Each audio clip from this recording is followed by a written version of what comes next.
Welcome to my channel. आज एक नूतन अध्याय आरंभ करवा। आज आम पढ़ा बीजगणित जहाँकि षष्ठ सप्तम अष्टम नवम और दशम श्रेणी रे ए विषय संपूर्ण भाव में दि जाइए। तो सेटा जानिबा पूर्व आम यार फंडामेंटल टर्म गुड़ी को आम जानिबा जहाँकि बीजगणित राशि कौन, ज्ञात राशि कौन, अज्ञात राशि कौन, मोनोमियल कौन, पॉलिनोमियल कौन एवं एक घाती कौन एवं दुई घाती कौन आम जानिबा। आम भारत वर्षर पंडित ब्रह्मगुप्त सिद्धांत नामक एक पुस्तक रचना करथिले। एहाकू पृथ्वीर प्रथम बीजगणित पुस्तक बोली कुहा जाय पारे। एही पुस्तक रे संख्या मानक लागि अज्ञात संकेतर व्यवहार करा जायथिला। ब्रह्मगुप्तଙ୍କ पूर्वरु मध्य भारतीय पंडित माने संख्या लागि संकेतर व्यवहार करिथिले। सेमाने संख्या बदल रे वर्ण बा बीज व्यवहार करी गाणितिक तथ्यमान प्रकाश करुथिले। उज्जयिनीर कांक नामक जणे व्यक्ति पंडित ब्रह्मगुप्तଙ୍କ पुस्तकटी को आरब देशर बागदादर राजा को भेटी देइथिले।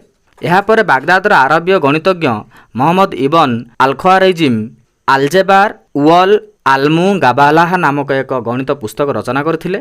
सेथिरे से संख्या सहित अक्षर संकेत बा बीजर व्यवहार करथिले। एही नामरू अलजेब्रा शब्दर उत्पत्ति होईछि। बीजर व्यवहार रे गाणितिक उक्ति को प्रकाश करा जायथिबारु एही विषयर नामकरण बीजगणित बोली कुहा जायछि। परवर्ती समय रे यूरोपीय माने आरबीय मानक ठारू बीजगणित शिक्षा आरंभ कले। एबे देखिबा बीजगाणितिक राशि कौन। बीजगाणितिक राशि दुई प्रकार करि परिबा। प्रथमटी हैला ज्ञात राशि, अन्यटी हैला अज्ञात राशि बा चल राशि। जहाँ जना अछि बा जहार मूल्य निर्दिष्ट अटे ताको ज्ञात राशि कहिबा, यथा 2, 3.5, 5 विभक्त 7 इत्यादि। तेणु एही प्रकार राशि को ध्रुवक बोली कुहा जाय थाए। अज्ञात राशि कहिले जहाँ आमे जानि नाहु बा जहार मूल्य परिवर्तन हुए। एही राशि को संख्या बदल रे वर्ण बा बीज व्यवहार करी तार मान प्रकाश करि थाउ, यथा x, y, m, n, a, b, z इत्यादि। उदाहरण माध्यम रे एही राशि गुडी को भल भाव में बुझा चेष्टा करिबा। राम 5टी चॉकलेट खाइला। एठारे गाणितिक तथ्य भाव में 5 को व्यवहार करा जायछि। 5टी चॉकलेट कहिले 1, 2, 3, 4 5टी चॉकलेट को बुझाइब, अर्थात यार मूल्य स्थिर। किंतु जदि कुहा जाए जे राम x टी चॉकलेट खाइला, एठारे x रो अर्थ 5 होई पारे, नहले 100टी, नहले 1 लाख मध्य होई पारे। अर्थात x रो मूल्य निर्दिष्ट नुहे बा x रो मूल्य परिवर्तन होइथाय। एहाकू चल राशि बोली कुहा जाए। एबे देखिबा आधार सहग और घातांक। 3x² हेउचे एक बीजगाणितिक राशि। एठारे 3 को सहग, x को आधार एवं 2 को घातांक रूप में सूचा जाए। आ गोटे उदाहरण माध्यम देखिबा x⁵। एठारे सहग 1 अटे, आधार x एवं घातांक 5 अटे। 3x² 2√2 -7 x⁴ इत्यादि मोनोमियल गोटे गोटे उदाहरण अटंती। एबे देखिबा मोनोमियल घात क्या कह जाए। कौन से एक अज्ञात राशि विशिष्ट मोनोमियल अज्ञात राशि घातांक को मोनोमियल घात कह जाए, यथा x, 2x, √3x इत्यादि रे अज्ञात राशि x ठारे घात 1 अछि। एणु एगुडी को एक घाती मोनोमियल अटंती। 5x² 3x² इत्यादि अज्ञात राशि x रो घात 2 अछि। तेणु एगुडी को द्विघाती मोनोमियल कहबा। सेहीपरि 6x⁴, 2x⁴, 2√2x⁵ यथाक्रमे त्रिघाती, चतुर्घाती, पंचघाती मोनोमियल अटंती। सेहीपरि देखिबा 1, 2/3, 3, -2, √3 इत्यादि गोटे गोटे मोनोमियल अटंती। कारण आमे जानू x⁴ = 1। तेणु एगुडी को यथाक्रमे x⁴, 2/3 x⁴, 3x⁴, -2x⁴, √3x⁴ इत्यादि रूप रे लेखा जाय पारे। तेणु एगुडी को शून्यघाती मोनोमियल कुहा जाए। तापर जानिबा पॉलिनोमियल कौन। कौनसी एकपदी किंबा बहुपदी परिप्रकाशर प्रत्येक पद जदि गोटे गोटे मोनोमियल होइथाय तेबे सही परिप्रकाश को पॉलिनोमियल कुहा जाए, यथा 2 + 3x - 4x², 1 + x³ 3x⁻10 इत्यादि पॉलिनोमियल अटंती। 2 + 3x - 4x² रे 2 + 3x -4x² आदि गोटे गोटे मोनोमियल अटंती। एथिरु सुस्पष्ट जे गोटे मोनोमियल मध्य पॉलिनोमियल अटे। एबे जानिबा पॉलिनोमियल रो नामकरण किपरि करिबा। गोटे पॉलिनोमियल रो पद संख्या अनुसार तार नामकरण करा जाय। जदि पॉलिनोमियल रो पद संख्या 1 हेले ताहाकू एकपदी पॉलिनोमियल बा मोनोमियल कहिबा।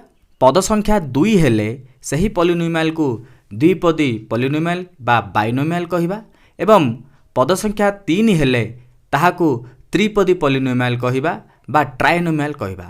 उदाहरण गुडी कहला 4x एक मोनोमियल, x² - 5 को द्विपदी बा बाइनोमियल कहिबा। 4 + 6x + 7x³ को त्रिपदी पॉलिनोमियल बा ट्राइनोमियल कहा जाए। एबे देखिबा पॉलिनोमियल रो घातांक किपरि स्थिर करा जाए। पॉलिनोमियल रे थिबा चलराशि x रो सर्वोच्च घातांक को पॉलिनोमियल रो घात कहा जाए। उदाहरण द्वारा बुझिबा को चेष्टा करिबा। 2x - 3 पॉलिनोमियल रो घातांक 1 कारण x रो सर्वोच्च घातांक 1। सर्वोच्च रो अर्थ हैला सबुठारु बड़ बा उच्च। सेहीपरि x² + 2x + 3 रो सर्वोच्च घात 2 तेणु एहाकू द्विघाती पॉलिनोमियल कहा जाए। सेहीपरि 2x³ - x² + 7 रे x रो सर्वोच्च घात 3 हेतु एही पॉलिनोमियल रो सर्वोच्च घात 3 अटे। एहाकू त्रिघाती पॉलिनोमियल कहा जाए। सेहीपरि 3 - 4x + 2x² - x⁴ रो सर्वोच्च घात 4 फलरे एहा एक चतुर्घाती पॉलिनोमियल अटे। एबे देखिबा एकाधिक अज्ञात राशि विशिष्ट पॉलिनोमियल। यह पूर्व आम केवल गोटे अज्ञात राशि विशिष्ट पॉलिनोमियल विषय आलोचना करथिले। एक अज्ञात राशि विशिष्ट पॉलिनोमियल रो समस्त धारणा सबु 2 बा ततोधिक अज्ञात राशि विशिष्ट पॉलिनोमियल को मध्य संप्रसारित करा जाय पारे। उदाहरण स्वरूप 5x² y³ रे अज्ञात राशि x और y रो घातांक अण ऋणात्मक पूर्ण संख्या होइथिबारु एहा एक मोनोमियल अटे। सेहीपरि x + xy + xy² मध्य x और y अज्ञात राशि विशिष्ट पॉलिनोमियल अटंती।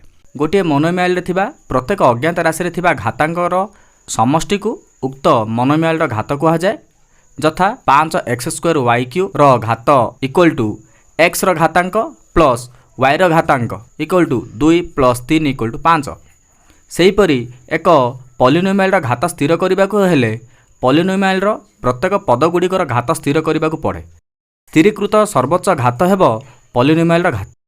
उदाहरण स्वरूप x + xy + xy² पॉलिनोमियल रु बाम पटर प्रथम पद x रो घात = 1, द्वितीय पद xy रो घात = 1 + 1 = 2 और तृतीय पद xy² रो घात हेउची 1 + 2 = 3। तेणु समस्त पद मानकर घात मध्य सर्वोच्च घात 3 जहाँकि ए प्रदत्त पॉलिनोमियल रो घात अटे। सेहीपरि x + y² + 3x² y² polynomial रो घात = 4। ताहले आमे बे देखिले पद मानक नामकरण करिया पई पद संख्या अनुसार नामकरण करि परिबा। जथा गोटिए पद थिले एकपदी पॉलिनोमियल, दुईटी पद थिले दुईपदी पॉलिनोमियल एवं तीनोटी पद थिले तीनपदी पॉलिनोमियल बोली नामकरण करा जाए।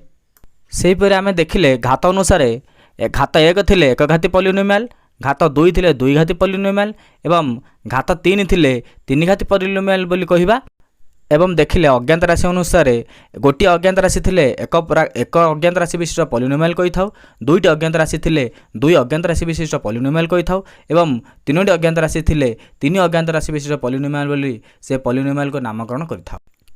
मु डिस्क्रिप्शन रे मो टेलीग्राम चैनल रो लिंक दे दीची, सेठी जॉइन हुओ एवं ए माइंड मैप को समस्त डाउनलोड करो। आशा करछि आज वीडियोटी समस्त को भल लागि थिबो। जदि भल लागि थाए ताले ए वीडियोटी शेयर करो एवं मो चैनल को सब्सक्राइब करो। पुणी देखा एक नूतन वीडियो।